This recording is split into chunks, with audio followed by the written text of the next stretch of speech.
If you look at YouTube videos of people using brain-computer interfaces, the most exciting demonstrations of prosthetic control communication are with a 1989 device called the Utah Ray, developed by BlackRock Neurotech.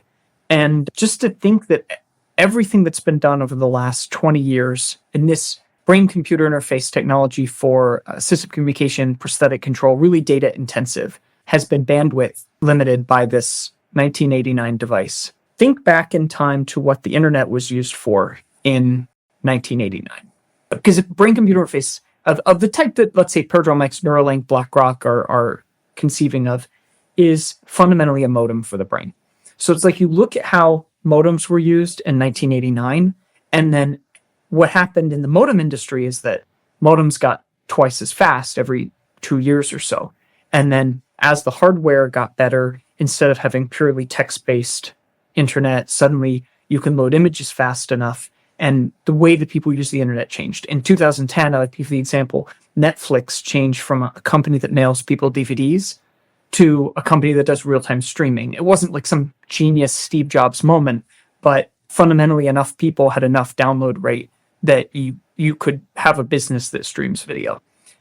For me, what's happening in BCI, high data rate BCI right now, is that you have Paradromics and Neuralink in particular saying, okay, yeah, we're going to build a device that is 10x higher data rate, and then we're going to go build one that's 100x higher data rate, and then 1000x higher data rate. And you're going to see an expansion of what is possible, applications that are possible, that kind of mirrors the development of the internet.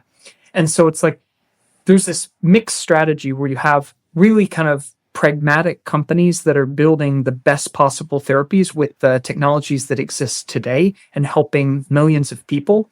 And then you have companies that are trying to build the enabling technology to sort of bring more branches down so that there's a new sort of crop of low-hanging fruit to be harvested. And I think that you're going to see an expansion as what is possible as the data rate for accessible architectures increases. That will necessarily involve power consumption, because digitizing data is power hungry and transmitting data is power hungry. And so, I think what we'll do is we'll get better, just like modems, that probably the modem in 1989 that was really shitty drew the same amount of power as the one that I'm using right now. And so as you get access to better technologies, you can do more with less. But there's never going to be a situation where we dial this back to like a nanowatt and you can do megabits per second. I think you hit the nail on the head when you said that the power consumption of a computer that was, my Pentium 286 is not all that different from the power consumption of my laptop today, right? But it does so much more. So I completely agree with you. We're going to see performance 10x and 100x. Both in data rate. I think we're going to see therapeutic performance 10x and 100x. But I think the power consumption is going to creep up a little bit, but I don't see it 10x and 100x in power consumption.